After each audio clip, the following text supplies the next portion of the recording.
In a world defined by power plays and propaganda, India just made a move that was quiet, calculated, and culturally profound.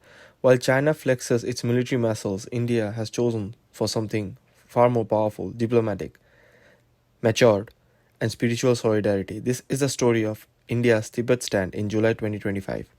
Tibet, the rooftop of the world, has long been a geopolitical fault line. Since 1959, the 14th Dalai Lama has lived in exile in India after fleeing Chinese occupation. For decades, India India's official stance on Tibet has been cautious. It recognizes the One China policy, yet offers refuge and spiritual place to the Tibetan leader.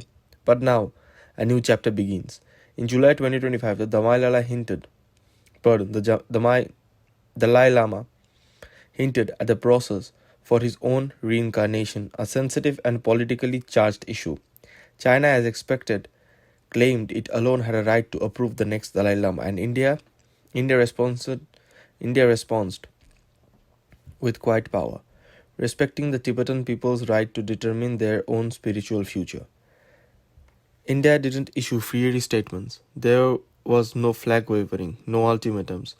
But make no mistakes, the silence was strategic. India affirmed its support for freedom of religion. It emphasized that reincarnation is a spiritual, not political process.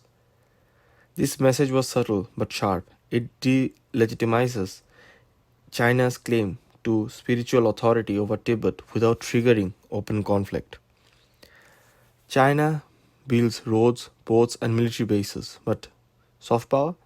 That's where it struggles. From Hong Kong to Xinjiang, from censorship to surveillance, Beijing's global image has taken hit after hit. India, meanwhile, is leveraging its spiritual heritage yoga, Ayurveda, Buddhism, pluralism.